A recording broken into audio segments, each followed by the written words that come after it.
Okay guys, it's time to do another game review, game preview, Bunduru of the Habs and Knights series, which is on its way to Game 6 tonight in Montreal. With the Habs getting a chance to close out the series, huh? Who's seen that coming? As they now lead 3-2. So, if you're new around here, grab yourselves a beer and park that ass on a chair. As we're about to talk about what's been going on in the series so far, we'll talk about the game tonight, and we'll take a look at the projected lineups for tonight's game to, just kick the tires and see what's going on around here. But first, if you're a fan of the Habs, or you have a potato named Chris Lee, and you're about to throw it in a 5-gallon bucket full of battery acid, then please consider subscribing to my channel, as I upload hockey content daily and would really enjoy having some more you grasshoppers tag along for the ride. And if you want to get in on some of the action down there in the old comment section, take a stab at trying to predict which player will score the first goal of the game. Okay, and if you get it right, I will pin your comment to the top and give you a shout out in the game review for this one. Now, during the last game preview, I asked you guys which player would take the first penalty of Game 5. And the answer was Paul Byron, and none of you picked Paul Byron. So, better luck this time. No! Woo-hoo-hoo-hoo-hoo! Boom! What a big Game 5 for the Habs. Holy shit. Going back to Vegas with the series tied 2-2.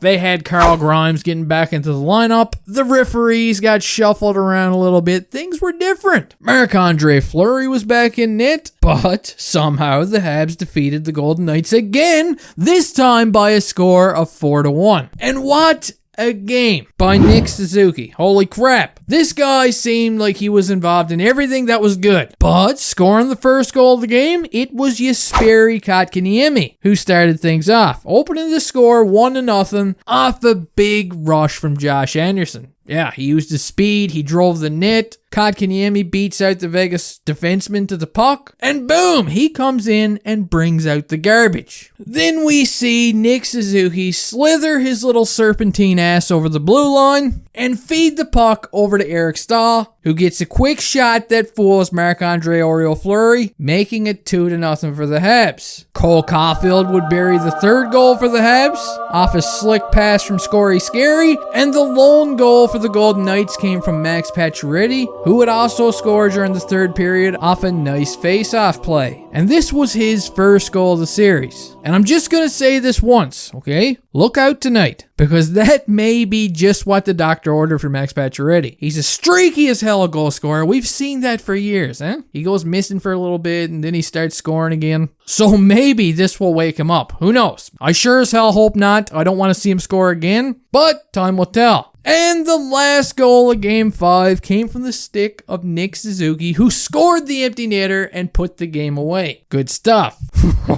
Good stuff indeed. But listen, let's not get too excited here. There's lots of work left to be done, and the Habs are leading the series by 3-2, but they gotta win another one. And we all know how dangerous the Vegas team is and what they're capable of doing. Now, I'm not sure if Marc-Andre Fleury is going to be in net tonight or Robin Lehner, but if I'm a betting man, I'd be going with Lehner here. He won Game 4, and he looked really solid in net during that game. And hey, I think he's earned a start in tonight's game. I was actually a little shocked that he didn't get the start in Game 5. So, yeah, I'd be really shocked if I didn't see him in Game 6. But for the Habs, one more game, one more win, and they could be heading to the Stanley Cup Finals. Oh my God, let that sink in. Let it sink in. I don't even know how to act. A guy can dream, I'll tell you that. Anyway, enough of that shit. Jeez. Let's take a look at the projected lines for tonight's game, and we'll start things off, of course, by taking a look at the Habs projected lines.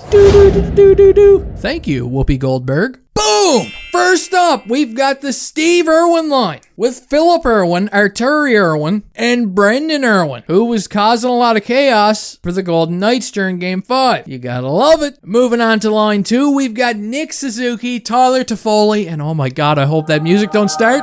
There it is! Our little bundle of joy, Cole Caulfield. Look at that. Look at him. Look at him right there. He's great. He's good.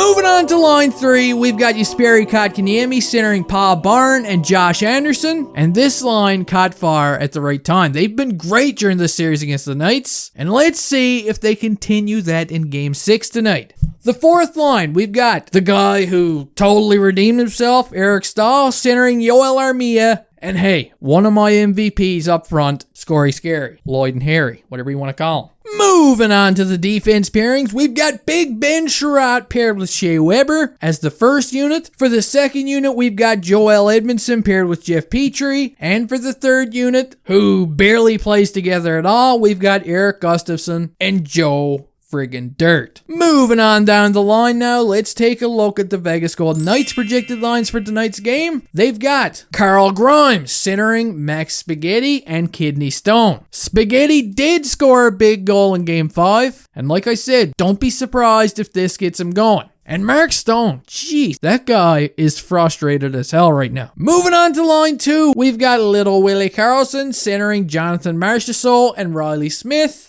Line 3, we've got Nicholas Waugh centering Matthias Janmark and Alex Tuch. Hey, and if you ask me, this has been a good line for the Vegas Golden Knights so far these playoffs. And the fourth line, I'm not sure if Ryan Reeves is going to get reunited with Doug Carrier, but it could happen. But as it stands right now, we've got Thomas Nosak, gets me every time, paired with Doug Carrier and Bulbasaur. Moving on to the defense pairings, we've got Alec Martinez paired with Alex Donatello, who has been on fire this series. Unit number 2, we've got Braden McNabb paired with Jose Shea Theodore.